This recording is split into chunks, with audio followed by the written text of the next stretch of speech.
Welcome to Lab Podcast, episode 10. Today, I'm joined by a very special guest. I feel like I always say everyone's a special guest. That doesn't make them any more special, I guess. I should stop saying special guest. I also suck at intros. I don't know. That's okay. We were talking about it before. I still haven't figured out what I was going to say. But we have a very special guest. We have a lovely singer-songwriter and also social media marketer, Emi Choi. Hi. Welcome. Thank you. We don't put applauses in the thing, so it'll just be dead silence. Okay. Just awkward, like, yeah. Yeah. So first of all, thank you for joining. It was a little last minute, so That's okay. I know, like, I think most people that come on here are like talking for an hour in front of a camera is kind of uncomfortable. So I appreciate anyone that comes by, and it's okay if your thoughts are scrambled. Yeah. I'll try my best as a host to like kind of guide you through our conversation and things like that.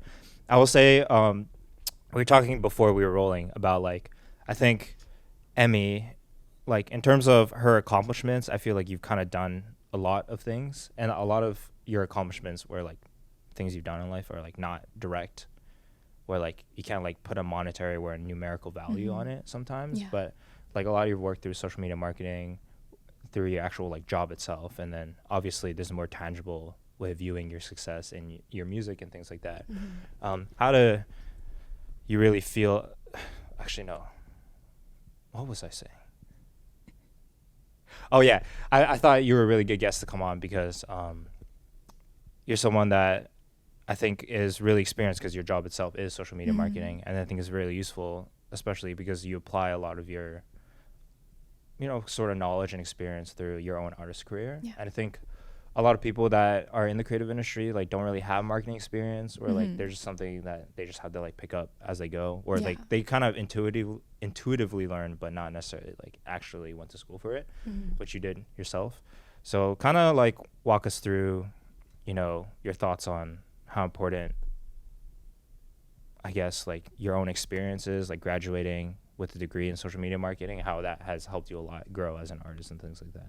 Yeah. I mean, I think that I'm fortunate enough that I work in a field that is like similar to what I do with my music. So I really like I like doing both. Is the reality is I like the corporate life, but also like having that entrepreneurial side with my music. And I consider my music to be kind of like a business. So, so I kind of treat them as such. Oh, that's an interesting way of thinking. Yeah, and I think there's a lot of like transferable skills and learnings that I can kind of take from one another. The first would probably be like the posting consistently, like when you're working like for a brand, you have that like set posting schedule. So I kind of try to take that into my own music as well, and like organize it in that sense. So I guess, for example, in 2022, like when I first started uploading on TikTok, like I was very scared at first, but I made a commitment to myself to post like 1 or 2 times a week, or just something that I could commit to. And then I started off kind of posting covers, and then once I hit 1,000 followers, I was able to go live. So I also committed to going live every Tuesday at like a set time. So I called it Tuesday Tunes, and like people would tune in, and then I would like sing covers, and we would kind of chat. And I remember, like, I guess more recently in 2023, like last year, I wanted to do a little bit more on YouTube. So I made a commitment to myself to upload every Friday at 9 p.m. So like very specific times, but like sticking to the commitments that I promised to myself. And like having a proper schedule laid out. Yeah. Right? So similar to the structure that I would have at work. So like kind of like having a meeting for yourself, but like, just in my music career. Thanks, producer. I noticed that too. Yeah, I feel like sometimes, I mean, especially for me, when you kind of talk to people, it kind of just posts on a whim, or like maybe they'll be like, I'll post like 3 times a week, or like 4 times a week, but it's like random, or whenever an idea comes, or whenever they get things done. But like actually having a regimented schedule, I feel like is a lot better discipline. Yeah. Do you feel like that was more conducive for your growth on social media, like having that regimented schedule, or do you feel like you're sort of like your better ideas maybe last minute were sort of like not as well thought out, like did better? Yeah, I think like personally, I think it depends on your personality type. Like I'm an INFJ, so the J in me like just really likes having that structured schedule. So I found it pretty helpful when I was first starting out, because I think when you're first starting out and like growing, like getting that momentum is the hardest part. So committing to posting regardless of, you know, how it performs or how many people see it or interact with it, like just kind of sticking to that consistency is really helpful. And then eventually it's almost like a numbers game. Like you just keep doing it and then eventually something will stick and then you go from there. But I know that not everyone's going to you know, benefit from doing that. Like if you're a P, for example, like you might be more like, ENFP. yeah, I can Oh, you can tell. Oh no. like you know some people value that spontaneity and maybe like art is more born from that. So it just really depends on like knowing yourself and your personality. Okay. Yeah. I'm a little self-conscious about it now. No, it's good. Like Okay. they're all good. Yeah. Do I seem like an ENFP? I can see it. Yeah. Yeah. You know, I was surprised originally when I took it because it was like, I felt like I was more introverted. Yeah. But then I took the test and it was like E is that for like more extrovert. And I was like, I was kind of caught off guard. But then I guess as I got older, I was like, it kind of makes sense. Yeah. Because I still was saying in social settings, I still have like a lot of social anxiety, but I feel like in a comfortable environment, I'm pretty self-expressive. So Yeah. I guess that kind of makes sense. Wait, what's the P in ENFP? Like perceiving. And, Perceiving. yeah. Okay. Perceptive. You think I'm perceptive? I think so. You think I'm perceptive? Yeah.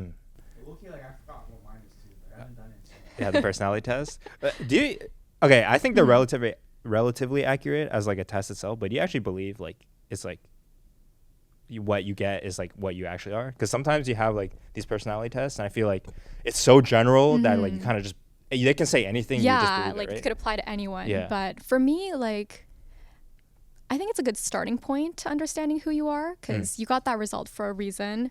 But I wouldn't, you know, base your whole life or big decisions based on it. Like I think it's just one more tool to help you understand yourself.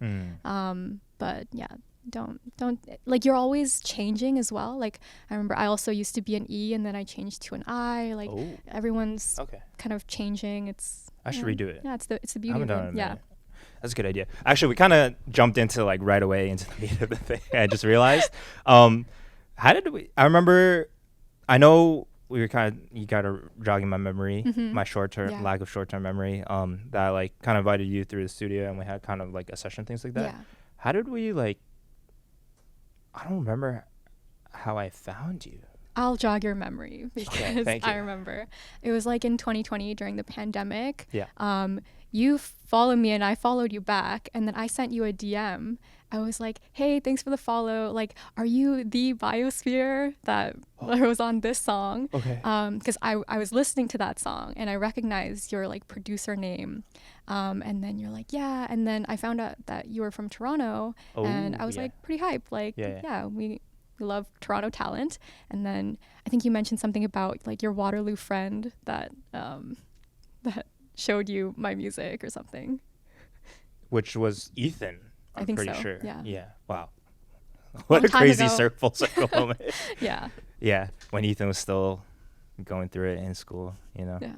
Yeah. Oh yeah. Yeah. I guess like it's pretty. I think at the time, like sort of like rethinking of what my mindset was at the time was just like, especially 2020 is when I reevaluated how I thought of my own music career and people around me, and I kind of realized that what was really important to me was just like surrounding myself with people that are like-minded or like kind of building a team or like being able to provide a platform for other people, especially in Toronto, because I really wanted, I mean, I still do now, but like as kind of sounds not in like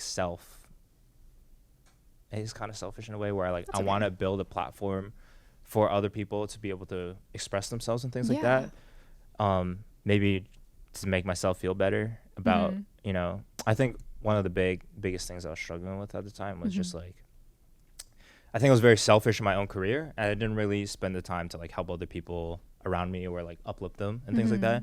And that was like the solution for me and what I thought would be better in the long term, whether it be for my own music career or like, I think the Toronto scene in general, like there are a lot of very talented creatives, as you know yourself, and you yourself thank you. partake in it. And I think even around the pandemic, I feel like Toronto, the underground scene in Toronto wasn't that flushed out, where like I feel like there weren't that many opportunities to be able to showcase yourself, especially, you know, I think at the time Asians in mainstream media were like, it was more of a becoming a thing, Crazy Rich Asians and things, 88 Rising and things like that. I think it was a perfect opportunity for Toronto to be able to like kind of capture some of that energy, especially because we're like one of the most diverse cities in the world, and we have a huge Asian population here. So it's a really great idea, and I think Toronto has been doing a lot better job of it now, of like providing the platform and opportunities for underground artists to like do their thing. So it's sort of before I went on my tangent, like kind of think about like searching for artist talent in Toronto, because I didn't really ever do that. It was a lot of my work or like music before was just like on Discord or online, where people are from everywhere.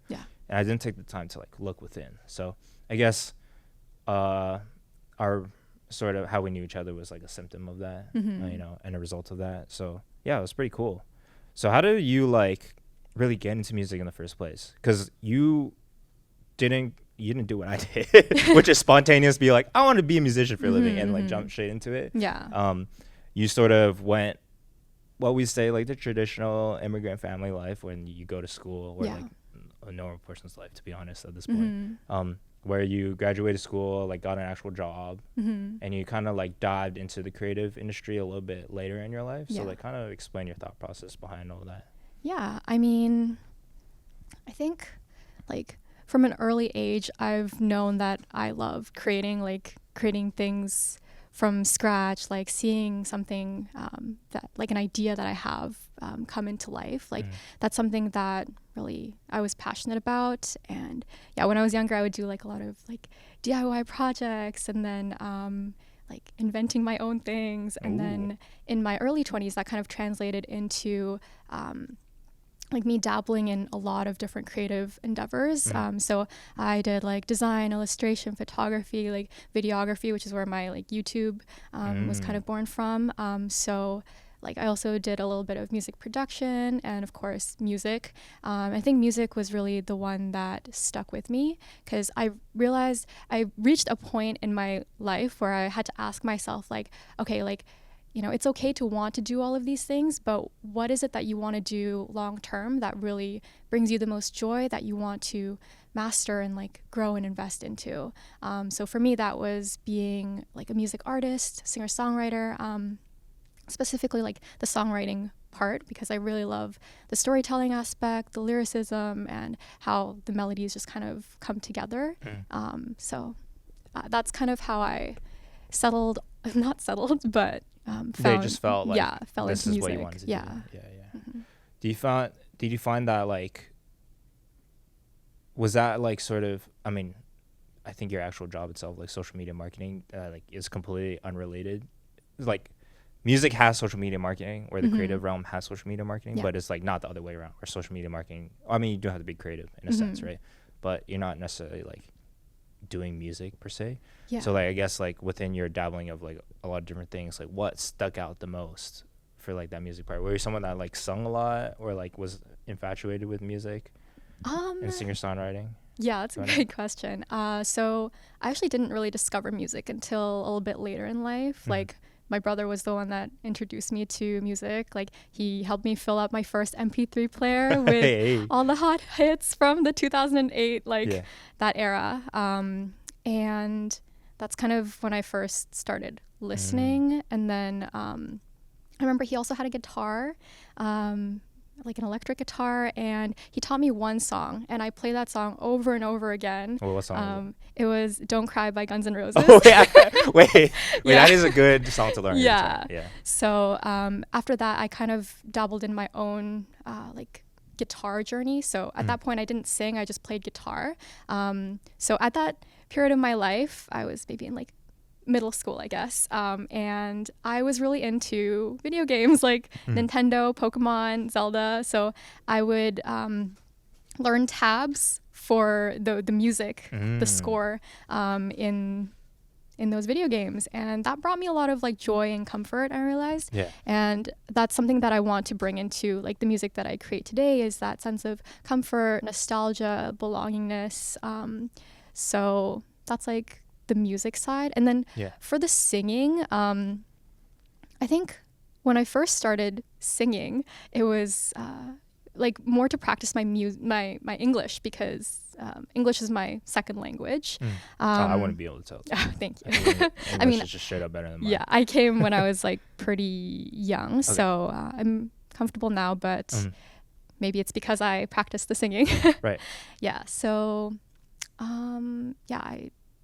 that's how I started singing. And then when I was 16, I kind of went more into singing, but I remember thinking like I wasn't very confident about like my voice, because I didn't sound like the pop stars that you see on TV, like, you know, when you go watch The Voice, and they're just crazy, belting like, it out. Yeah, and they have like impressive range, and they're like wowing the judges, and I'm like, I don't have that. So I thought like I wasn't a good singer.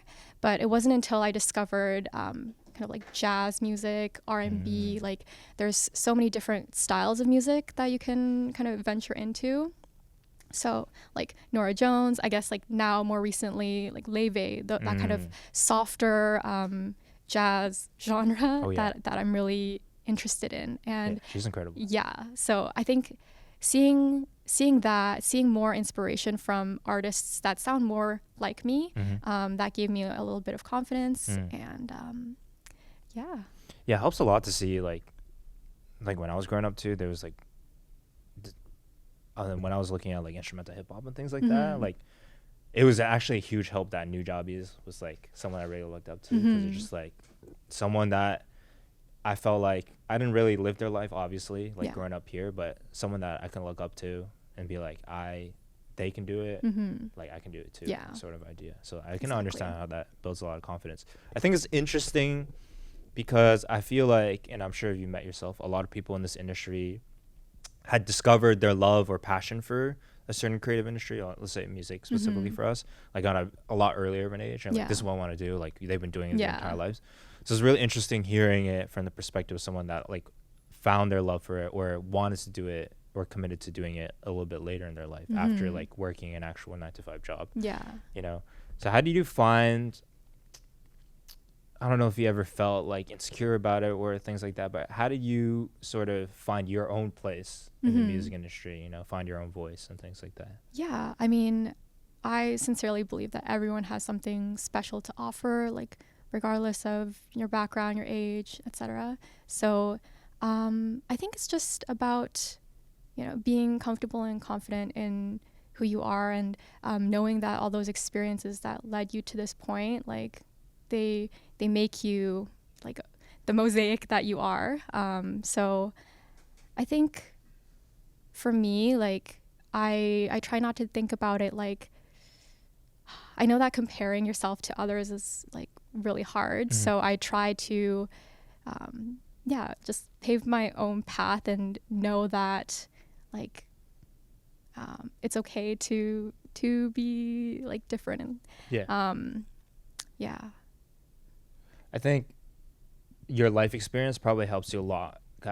Some of the things that I think you see more is like having the regimented discipline and things like that, or some things you gain like as you just live life. And I think one of the biggest struggles for younger creatives is that discipline aspect. You know, like they have all these crazy ideas, they're super talented, but they don't have the work ethic or the discipline to be able to like do this in a long-term sort of sense. They kind of just like, and I think this happens a lot in the social media era of music, where like they just go viral or they go mega, like explode in plays and views and things like that, but they don't have the discipline or the wherewithal to be able to expand that or leverage that into a long-term career, you know? And it happened again. Okay. Well, so we take donations to, we don't have a Patreon yet, but we should open one to buy more music equipment. But anyways, and I think that like a lot of these kids, for lack of a better term, just like don't know how to handle this sort of thing, Mm-hmm. and because they're just too inexperienced or young. And I feel like there's definitely a big advantage in terms of like finding the success or like your love for it a little bit later in life, because you're a lot more prepared for it, you know. Yeah. So, you know, I really look up to like your work ethic and everything you do. Thank you. And you're also like extremely talented, I would say. And I think something I love seeing personally is like seeing someone like a little bit early on in their music career, and then see how much they progress in terms of finding their voice, you know, seeing how much more they like are sort of refining their music and their sound and things like that. It's like really, I mean, not fulfilling because I'm not doing it, but it's really fulfilling in terms of like, I'm You really are happy doing to it. see like you or anyone else, you know, like sort of like progress in their music career, you know. Yeah. So it's great. Thank you. I know recently, I think the last time we met, also the thing that kind of sparked me in like, oh, I would love to have Emi on sometime is like you performed recently. Yeah. And you actually performed a couple shows recently and opened for other artists. Yeah. Sort of talk about your mindset and experience like doing those sort of things, because I think that's a little more, I don't know how long you've been performing live, you know. Yeah. But kind of what are your thoughts on everything? I would say like before I started performing, I kind of envisioned myself as just a bedroom singer-songwriter. Like I wanted to be almost hidden, kind of like a ghostwriter, doing the behind the scenes. But I think once I started performing, because I also really like doing things that are outside of my comfort zone, because I think that's the best way to grow. Like agreeing to be on this podcast was like one thing. So my motto is always like try everything at least once, unless it's something really dangerous. Okay. So yeah, when I had the opportunity to perform, I didn't know if I was going to like it or have it be a long-term thing, but I think once I'm in it, I realize that I really do enjoy it. So I think obviously stage fright is a big one. Kind of something that I try to think about to overcome it is thinking of the audience as kind of like we're all in one big FaceTime call, and we're just like in on the same inside jokes, and creating that feeling of community when I am performing. So trying my best to have that intimate, like almost like a therapy session kind of relationship with the audience, rather than just, hey, here's me presenting these songs to you. I want to create a story around it and help you feel seen and understood through it. You had a lot of stage presence, and I just chalked it up as like, oh, Emi's been doing this for a long time, because you also played an instrument live while singing, which I think is an incredibly hard thing to do. I still struggle with it, you know. So like combine your stage presence and like, I mean, hearing your thought process behind it now is like really crazy. I think it's exactly what you need, what it takes to be a good live performer. So it's like really interesting to hear your perspective on it. Thank you. I appreciate that. It's clear you put a lot of thought into it. Yeah, and I think that the reason why I was able to like think through like all these things is because I like to attend like concerts myself, and every concert that I go to, like I try to take it upon myself as a learning experience, and also to support my friends who aren't, a lot of them who are now local like musicians and artists, which I'm very proud of. But yeah, I think the fear of like performing also came from like my fear of concerts, like even just as attending, because like to be fully transparent, like some of the first few concerts that I went to, like I'm not really good with like crowded spaces and loud music. So like I had a panic attack at like one of the concerts that I went to, and I remember feeling like really overwhelmed and the feeling that I need to leave, and I was like so afraid of feeling that way again.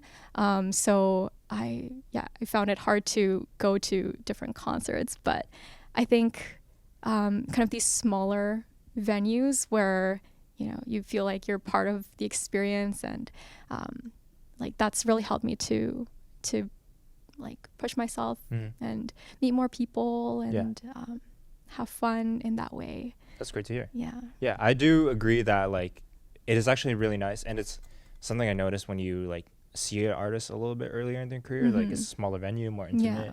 and you can see how much more they've like connected with the crowd because it's a lot smaller. Yeah. And then you go again and see a later show, and they're just like huge now, and you're like, the crowd is huge. They don't really get to interact with the audience. Like you're so far behind. There's a lot more people and things like that. So I can definitely understand, like, also from the artist point of view, how much more comfortable it is to play in a more intimate setting. Yeah. Yeah. I think like the one thing that I am still trying to wrap my head around is like with COVID, like it's only now recently that we're being able to see more live performances. And I think my mind is still instilled with that notion that, you know, you have to be like 6 feet apart. So the idea of going to concerts where there's like a lot of people, that still brings me a lot of like fear. Oh, like, yeah. Yeah. Oh, yeah, for sure. Actually, it is kind of like not, I mean, in such a tight setting with so many people, it probably is better to like be wearing masks and be more conscious about it. So I do agree with you. Yeah. I guess, like, as you said, like people aren't just not thinking about it as much. So Yeah. I can definitely see how that brings more anxiety. But I think, it was the first time I got to see you perform live. And honestly, it was a relatively big crowd. Interesting venue, I will say. Yeah. But yeah, I think you did amazing. And I was like really surprised that you're saying this now on how like you didn't really perform live before, because you had such a great stage presence, and like you sang and played guitar like live, like flawlessly. So I was like really impressed with that. Like you obviously put a lot of time and practice into it, and then you had to also have a little bit of natural talent with it as well. So it's great to see, and I hope you get more opportunities to do that in the future. Actually, funny story from that performance. Okay. I don't know. It was like after maybe I was like talking to someone, and well, I know that you're a little bit older and things like that. But you specifically said that you wrote a song for Zoomers from the perspective of millennial, and then the person was just like, they were like, that doesn't make sense, because they thought you were also like in the Zoomer sort of generation. Yeah. You're like, why would you write a song about Zoomers? Like talking about how like we're like weird and wacky, and like the verbiage we use is like different and things like that. And I was like, oh yeah, Emi's like a little bit older, you know, like comparatively. And they're like, oh, no way, like you wouldn't be able to tell. And I think sort of the way you sort of like your overall vibe and the way you present yourself is like really refreshing, like the young spirited sort of idea. I think that really reflects well in your performance and your music. So I think like you're doing a really good job in that. Thank you. Yeah, I thought it was really funny. Yeah, that is really funny. I kind of like being on the cusp of like the Gen Z and millennial, because I can understand both perspectives, and depending on who I'm with, I think I can kind of adapt to the environment. So that's fine. Yeah. Dude, Gen Alpha now like they're crazy. They're a different breed. I realized I'm like, I feel old now, even though I am a Gen Z, where like the Gen Alpha like humor, things like that. I'm like watching, I'm like, I don't understand. Like what are these memes? No. Yeah. So I mean, obviously I assume you want to perform more in the future. What are sort of your other plans for your music career, and what other projects do you have planned? Maybe like do you want to ever go on a tour perhaps, or sort of, you know, like maybe create your own band and things like that? Yeah. I think at the beginning of every year, I make goals for myself and what I want to accomplish. And I try not to stick too closely with it, like understanding that life gets in the way sometimes. Like it doesn't always go the way that you plan, but I think having a plan and goals of what you think is going to be really cool to achieve is a nice thing to have. So for this year, I wanted to work towards like an EP, like a special project. And that's pretty interesting because I personally listen to music by album and by artist. So like I'll listen to an album from beginning to end, because I think that there is something to be said about the way that it's like a packaged together and it tells one cohesive story. There's like related themes. So I'm excited to kind of expand my creativity in that realm and how they relate to each other and the underlying themes. And then my other goal would probably be maybe like much further down the line is I would love to have like a music video. So yeah, I'm a visual person, so I love watching music videos to really elevate the listening experience of a song. So it just like adds another sense Yeah. to the experience. Yeah. And it makes sense to do like a music video along with your EP as well. Mhm. So I can see that. Yeah. I can also understand that, yeah, budgets and everything, finding the crew is like a little bit difficult, but yeah, definitely. I think you would. That is a really great idea, and Thank you. I think your ideas, your creative vision for it would be like incredible. Also, it would be interesting to always hear more music out of you. So it's great. Yeah. I actually do agree with your album, like listening through an entire album in order and start to finish, because I'm a big vinyl enthusiast, and like that's sort of just naturally how you listen to a project, where you just start from the end and then go all the way in. It's kind of weird to like skip between the songs and things like that. And I guess in the music streaming age, it's a lot easier to just like, or maybe like some songs get playlisted, you don't actually listen to the whole project, where you skip between songs and things like that. So I agree completely with your point that like usually when an artist puts a project together, there's like intention between how they want to, the track orders, how they want to transition everything. Like, I don't know if you've ever heard like a project where transition between songs is like seamless. Yeah. You know, and if you don't listen to the songs back to back, you won't. Yeah, it feels like one big song. Like, yeah, exactly.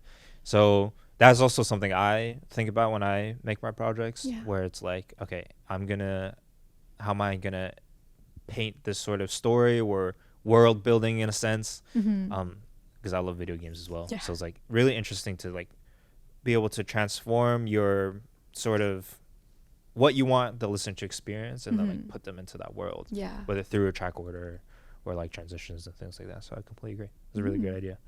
I guess on the topic of like social media marketing and things like that, I would assume that you sort of started in the social media realm like a little bit earlier in its inception, you know, and I think social media marketing, especially for music, has transitioned like wildly different from when it first started, even like a couple years ago. So kind of what are your perspectives on like when you first started social media marketing and then seeing how like it's become now, or where it is now in the space, like sort of like the differences, good or bad, what you think about it? Yeah, I think it's definitely changed a lot, even in just the past few years. I remember when I was like first starting out, like I didn't really use social media that much to promote songs. It was really just word of mouth. It's like, hey, like, can you listen to my song? Like calling up family, like, hey, can you share this? But now, like with social media specifically, like TikTok, there's that potential to reach wider audiences that are like strangers to you, which can be beneficial in its own way, right? And I guess I have some thoughts around like music marketing as a whole, in regards to social media. Like I think that like as an artist, like I said, you want to specialize in the music creation aspect. So you work really hard, you make the song, and I feel like a lot of artists struggle with the promotion side, because it's like, oh, like I'm done now, right? I made the song, but like, no, you have to promote it. So that can be like really challenging. And something that I feel has helped me when creating like content for social media is just thinking about the audience and kind of shifting my mindset from hey, please listen to my music, to like, hey, here's a song that I think you're going to really like for these reasons. This is why I think you should listen. You should listen if you are X, Y, and Z type of person. So just really kind of segmenting your audience in a way where they can self-identify as a listener to your music. And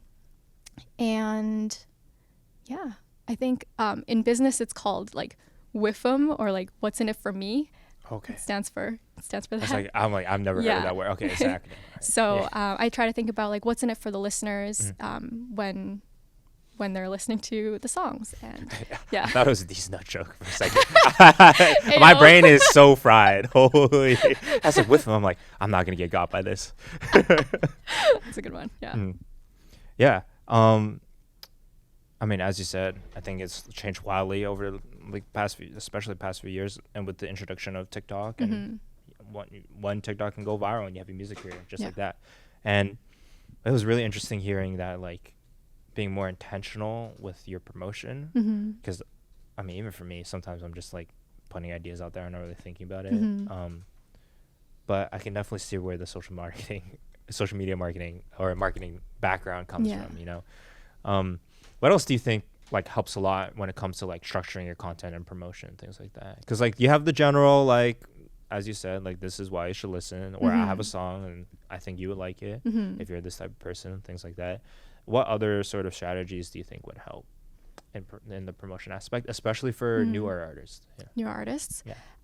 Lean into your personality, because that's what's really gonna help you stand out. So I think humor is really well received on TikTok and other platforms. So if you have that side of you, like, don't be afraid to like make jokes. And I think specifically on TikTok, maybe like there is this sense of expect the unexpected. So like, you know, you think that you're watching a TikTok and it's like going somewhere, and then like there's some kind of twist at the end or something. So like, you know, not to make it gimmicky, but like to create a fun experience for the watcher. And yeah, just being authentic and like presenting yourself as is. Yeah. Do you find it hard to be authentic on social media? Because sometimes I feel like there's what's the word? There's like a difference between how an artist is perceived and what their actual personality is, and I find that like sometimes that divide is actually kind of detrimental, because they sort of had to adhere to a certain image that they portrayed themselves, or the audience has built themselves to be. Like, Yeah. sometimes I feel like, I mean, obviously it's the best to be as authentic as possible because you're just being you, and you want the audience to feel that as well. But sometimes I feel like there might be people who are like kind of scared to put, or insecure to put certain aspects of themselves like on social media. So like kind of, especially when you get negative feedback and it feels like you're being personally attacked. Yeah. So like, kind of how do you like cope or deal with those sort of reactions sometimes? Honestly, it's still something that I'm like trying to figure out. I do think that the persona that I have on social media is pretty close to like my real self, but some people are surprised by a lot of things.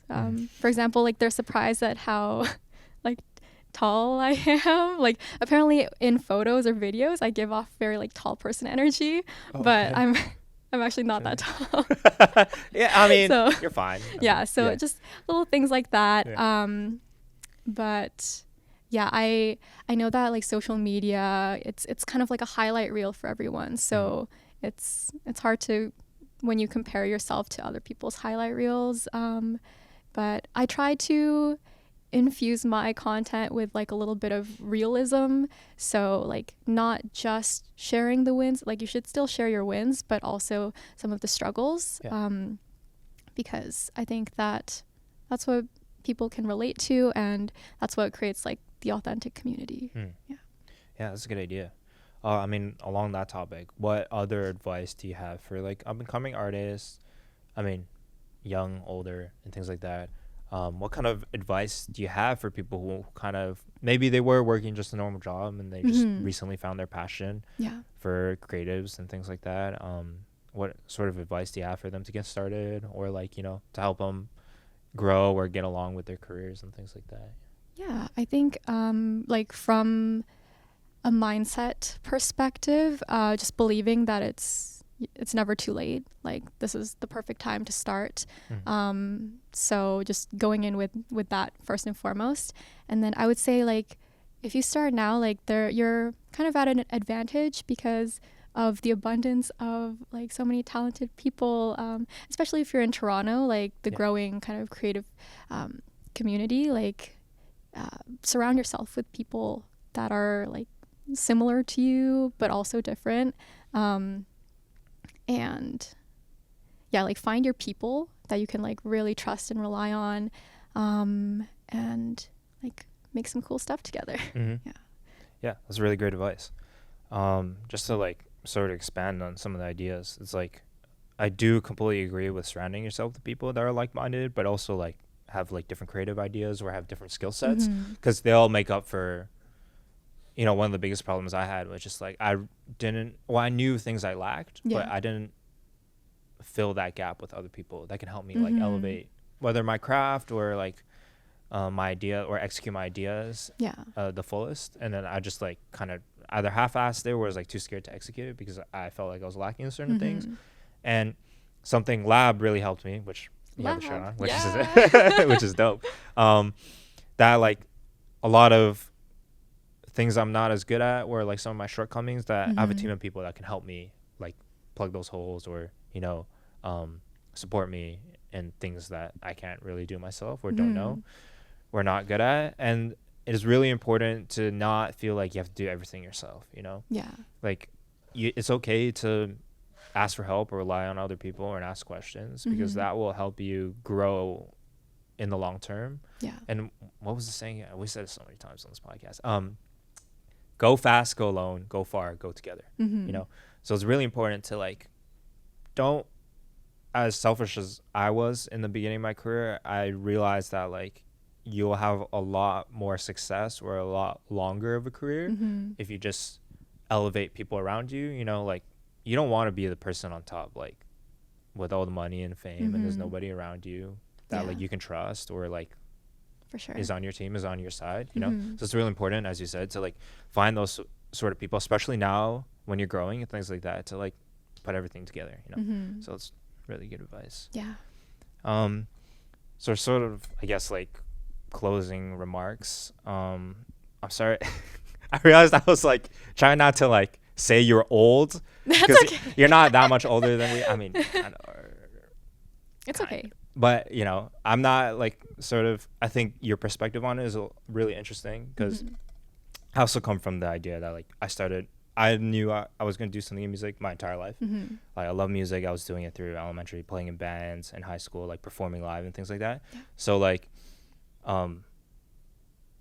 at most points in my life, especially like going to university, I was like, this is what I want to do, And it's really interesting to see people who are very successful in the industry that like chose to do it a little bit later in their lives, So that's why I think it was great to bring you on and hear your perspective on everything, because I think it's really important is that not everyone finds their passion or wants to do this like right away. Sometimes you find it a little bit later in life, or like, I mean, finance is also a really important thing. Sometimes you just can't afford to do it or like work on your art like full time right away, and you need to go get a degree in 9 to 5 and work first, and then give yourself enough stability in your life to be able to like try something a little bit riskier, which is the creative industry. So what are your closing thoughts on what it means to be an artist for yourself, and also like your general thoughts on artistry and like creativity and things like that? I guess that was a little broad, but like just like your general sense and thoughts about it. I think with creativity, like you get out of it as much as you put into it. So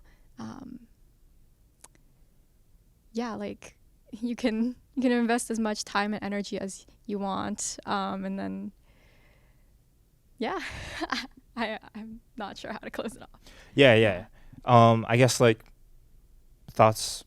general thoughts on your own artistry, like how have you sort of developed it over the years, especially like starting out kind of sort of not really knowing the industry itself and then finding your way into it and now establishing yourself as like I would say a mainstay in Toronto, especially in the underground scene. I think a lot of people know who you are.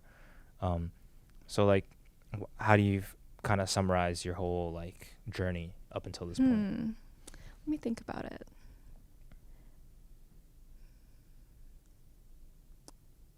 Because like for me it was like, I don't know, it was all a blur. I think I kind of found my success before the big social media like TikTok era. So like YouTube communities and Discord communities were really important, and SoundCloud basically was like a huge lifeline for me. And then so a lot of my journey through the music industry was like I found success early, but I needed to mature and have a better mindset on creativity and what it means to be an artist, and then also like jump into the real life part of music, the actual industry, like personable, meeting people, making connections and things like that, because I was like chronically online for a very large portion of my career, and a lot of the struggles or sort of the journey that I've been on now is going beyond that aspect, you know? So kind of, I guess, how you got through everything. Okay. Yeah, I think I would say that for me, the biggest way to describe it is kind of like a snowball effect, and knowing that, like, you know, you're always continuously improving. And like, you know, people talk about like peaking, like, oh, I peaked at this age, or I think that you're continuously peaking and like getting better every single day. So yeah, that's what I believe. Yeah, that's great. Thanks for coming on again. I really appreciate, you know, sort of, I know this is something, I think even for me, like, just one thing is talking for an hour straight. Another thing is talking in front of a camera for an hour straight. And I can definitely understand, like, it's a little bit uncomfortable, but I think you did great. I think your perspectives on everything were, like, incredibly insightful. I learned a lot from our conversation, and I hope the audience did too. Recently I read sort of just like a side random thought, like, I was kind of thinking, like, what am I putting all this time and doing it for? You know, like, I just hope that, like, sometimes you just don't get the feedback right away, and you don't really know how people, like, sort of feel about the podcast. But recently I got a lot of more feedback, and I've seen comments about people, like, really appreciating what we do or our conversations and people we brought on. So, you know, it really motivates me to do more of these, and you know, find guests like you and talk to people like you that I think give a lot of insight and offer a very different perspective from, you know, my own personal experience and things like that, and maybe for them as well. So thank you for hopping on, and we'll see you next time.